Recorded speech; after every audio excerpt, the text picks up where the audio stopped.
Ano nga kaya ang posibilidad na ang 6'7" power forward ng Converge Fiber Xers na si Ben Phillips ay dalhin dito sa Barangay Ginebra? Ang Converge Fiber Xers kasi ngayon sobrang dami ng big men nila. Nandiyan si Justin Arana, itong si Justin Baltasar, plus itong si Brian Santos na 6'7" ang height. At nandiyan pa itong kanilang mga ibang big men katulad ni Keith Saldivar, itong si Jeyo Ambohot.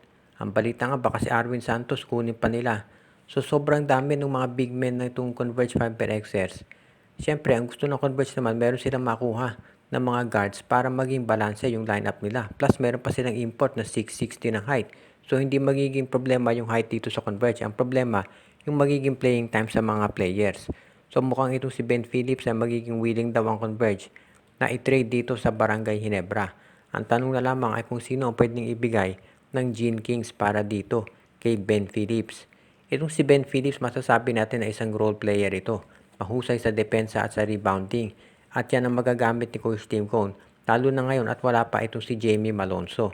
So ibig sabihin, kapag dumating na itong si Malonzo, pwede na siya na maging backup na power forward kasama si Ben Adamos.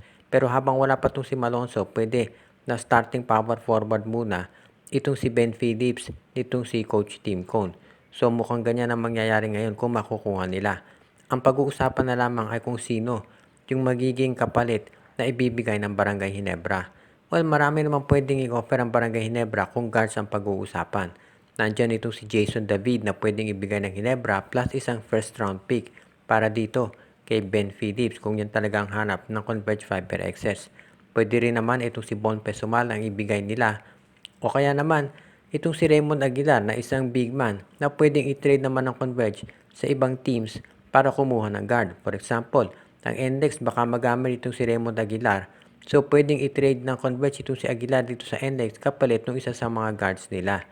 Pero malamang itong si Pesumal ang makuha nitong Converge Fiber Xers o di kaya naman itong si Jason David plus sasamahan ng isang first round pick ng Barangay Ginebra.